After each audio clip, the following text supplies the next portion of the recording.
بسم اللہ الرحمن الرحیم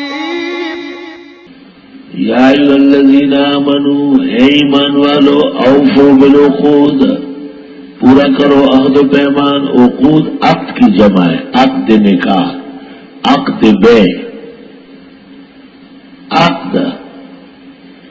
عرب جب سودا کرتے تھے تو ایک گرہ لگا لیتے تھے مضبوط، ہم دونوں اس کے پابند ہیں۔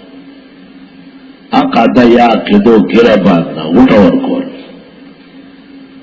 مراد مضبوط عہد و پیمان۔ مضبوط آدمی کا قول مضبوط ہوتا ہے اور کمزور انسان کا قول کمزور ہوتا ہے۔ لوگ جب سودا اور معاملہ کرتے ہیں تو دیکھتے ہیں کہ یہ کمزور تو نہیں، فقہا کہتے ہیں سبھی سے معاملہ باطل ہے، بے سبھی فاسد ہے۔ کیوں؟ وہ جانتا ہی نہیں ہے، ابھی تھوڑی دیر میں رونا شروع کر دے گا کہ میں نہیں لے رہا ہوں۔ اور سبھی ممیز کی بے موقوف ہے، ماں باپ اس کو دکان پر بیچتے ہیں سہولت کے لیے، عرف میں ایسا ہوتا ہے، تو وہ بے اس سے نہیں ہے، ان کے ماں باپ سے ہے، وہ ان کا ایک سفیر ہے، وکیل بھی نہیں ہے، کیونکہ وکیل بھی ضعیف العقل نہیں ہو سکتا، یہ قاعدہ یاد رکھو۔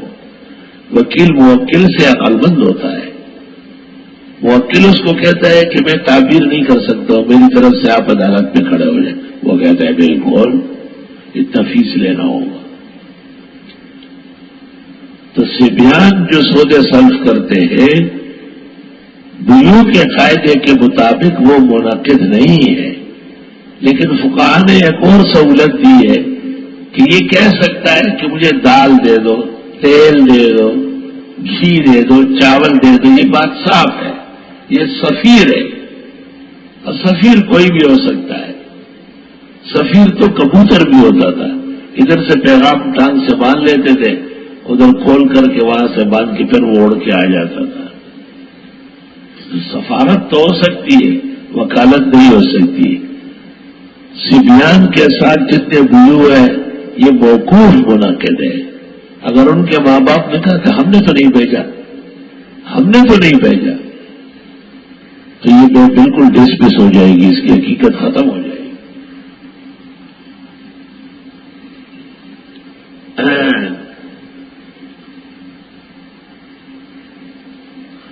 بیوہ خرید فروخت اور ان کے مسائل کا بھی ادراک ضروری ہے۔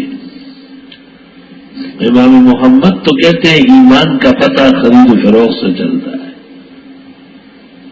امانی الاخبار میں بلوغ الامانی میں شیخ زید الکوثری نے لکھا ہے، امام محمد سے کہا گیا صنفت فی کل شیء وما صنفت فی الورع والتقوی، پرہیزگاری پر کوئی کتاب نہیں لکھتے، فرمایا صنفت فی البیوع، جس کے خرید و فروخت ٹھیک ہو وہ بہترین مسلمان ہوتا ہے۔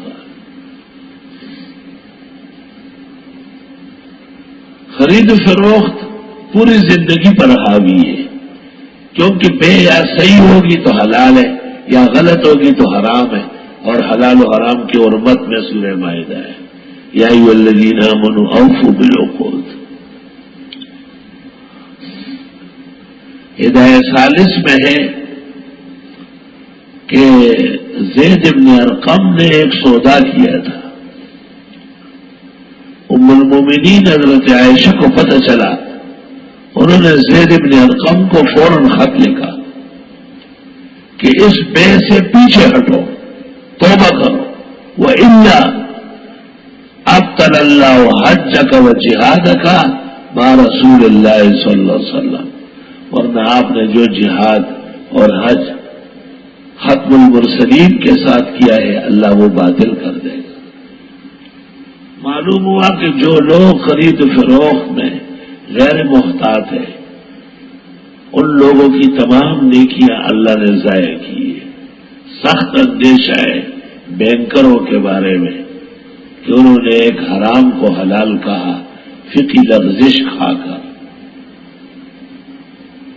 کہیں ایسا نہ ہو کہ ان کے تمام مقامات اللہ کے ہاں ناپسندیدہ ہو جائے۔ اور قاعدہ یہ ہے کہ جب ایک چیز دائر ہو بین الحلال والحرام اور مسئلہ مشتبہ ہو جائے تو ترجیح حرام کو ہے. اس لیے اس کو ناجائز کہنے والوں کے لیے کوئی خطرہ نہیں ہے. خطرہ ان لوگوں کے لیے ہے جنہوں نے اللہ رحم ایک ناجائز نظام کو اسلام کے نام پر قبول کیا ہے جبکہ اس میں اسلام بالکل موجود نہیں ہے.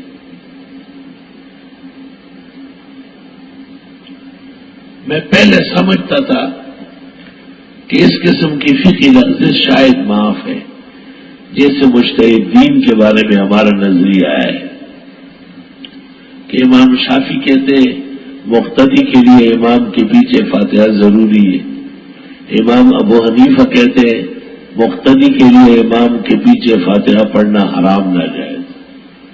بہت بڑا اختلاف ہے، لیکن دونوں انشاءاللہ اجر پائیں گے کیونکہ امام ابو حنیفہ کے 2 اجر ہیں، وہ مصیب ہے.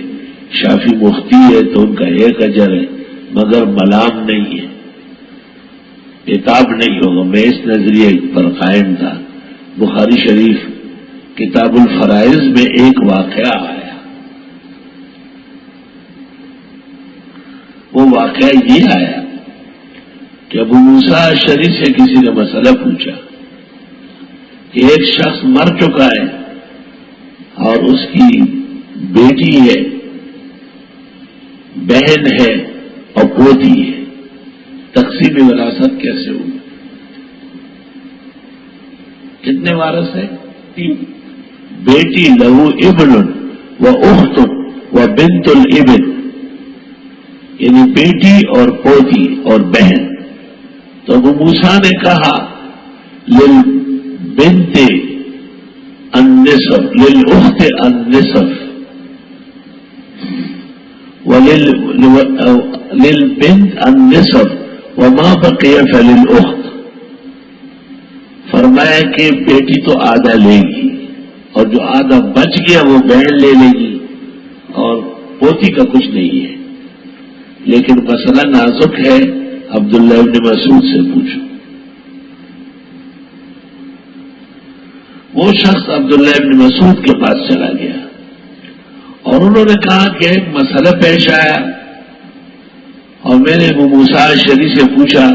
انہوں نے جواب تو دے دیا لیکن آپ سے پوچھنے کو ضروری قرار دے دیا. تو حضرت عبداللہ ابن مسعود نے جب سنا تو سننے کے بعد کہا ہاں ابو موسیٰ نے یہ بھی کہا تھا فَسَيُتَابِعُنِي، امید ہے کہ عبداللہ ابن مسعود یہی کہیں گے جو میں نے کہا ہے. میرا جواب 100% صحیح. لیکن عبداللہ ابن مسعود رضی اللہ تعالیٰ عنہ نے جب سنا تو انہوں نے ارشاد فرمایا اقضی فیہ بما قضى النبی صلی اللہ علیہ وسلم، میں فیصلہ وہ کروں گا جو رسول اکرم صلی اللہ علیہ وسلم نے ایسے موقع پہ کیا ہے. للبنت النصف ولبنت الابن السدس تکملۃ للثلثین وما بقي فللاخت. لقد ضللت اذا وما انا من المهتدین. ابو موسیٰ نے جو فیصلہ کیا اگر اس جیسے میں نے کیا میں راہ راست سے بھٹک جاؤں گا اور میں کبھی بھی خیر پر نہیں رہوں گا. اس روایت سے پتہ چلا کہ احکام میں فحش غلطی سے کبھی کبھی مجتہد یا فقی کی پکڑ بھی ہو سکتی ہے. جب ابو موسیٰ اشعری اور حضرت ابن مسعود ڈرتے ہیں تو بینکرزوں کے لیے بھی بہت بڑا خطرہ ہے، جنہوں نے حرام اور ناجائز کو ناحق ایک چکمکا دے کر اسے حلال کہا ہے جس میں حلت کی ایک رتی 1% گنجائش